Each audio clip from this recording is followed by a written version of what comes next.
You're listening to Inside Real Estate with Irv Tremblay on Newstalk 980. Irv, thanks for holding over the break. Much appreciated.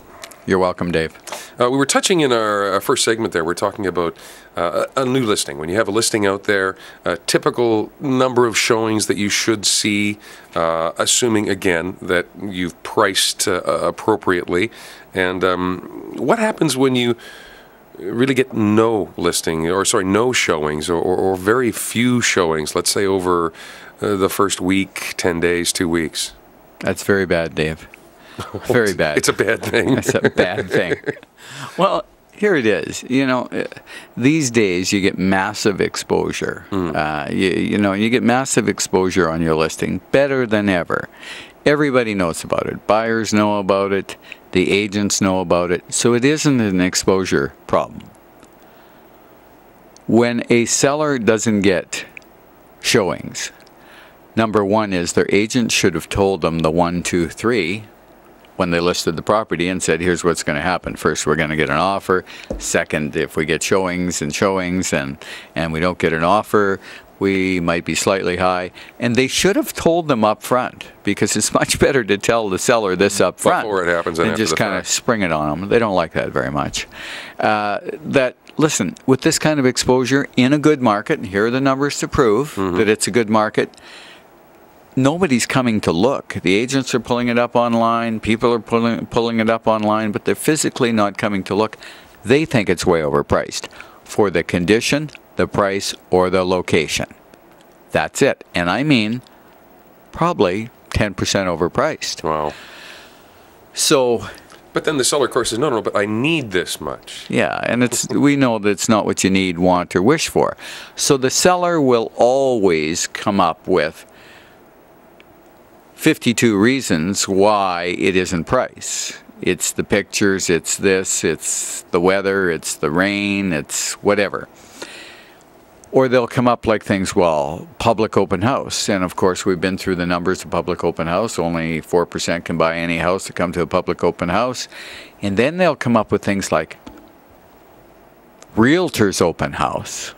Boy, I haven't heard that one in a while. Oh, Realtor's open house. That really is one of my pet subjects with the MLS Association. The MLS Association hangs on to Realtor's open house. Can you imagine in this day and age having Monday to Friday Realtor's open houses where realtors will get in their car and they'll drive around to all these houses in this area and go through, and you can win some pretty big prizes there. You know, you can get some cookies and a 6-pack of beer sometimes, door prize, and you can visit and you can have coffee and you can look around at the house. And if you have a buyer, you can eliminate that house for your buyer. The top agents don't go to Realtors open houses, most of them, because the top agents are very well trained and I was going to say they're probably a little busy. Yeah, and they're busy. And so if they've got a client, they would much rather take them to the house than go and look at it themselves, because sometimes our ego gets in our way.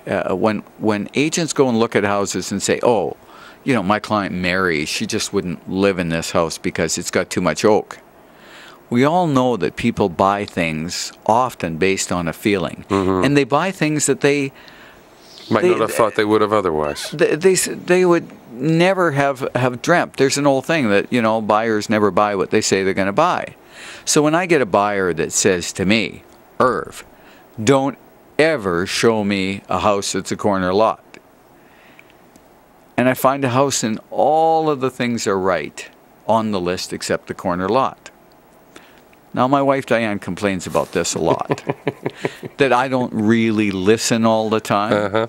But I don't listen sometimes because I know from experience in my training that I can take them to that house and they fall in love with it. And sometimes, well, gee, yeah, it is a corner lot, but we love the rest of the house. We're going to buy it. So Realtor's open house is not very effective. And it gets worse than that. If I had your house listed, Dave, I think you want me spending my mornings digging up a buyer and showing your house, or prospecting buyers, telling them about it, and more importantly, prospecting agents. And following up on the agents that have showed. I just got a sneaking suspicion that you wouldn't be very happy if there was this little camera following me around in my car, and I was going to look at houses and spending 9 till noon, Monday to Friday, going around looking at houses on this realtor's tour. Now, it could be lucrative, because I could be winning those door prizes. Well, there you go. And you won't have to pay for coffee, and you might even get a muffin out of the deal. But I wouldn't be working on your house. So we get sellers that always come up with reasons why they're not getting showings.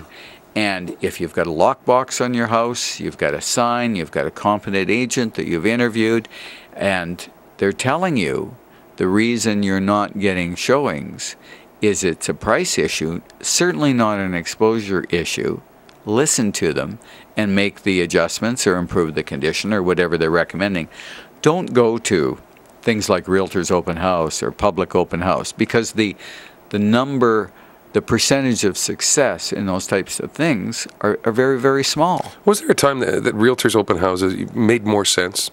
I mean, has technology kind of changed the game in a lot of ways? Sure. I think when I first got in the business, I think they were more important. We didn't have photographs of houses.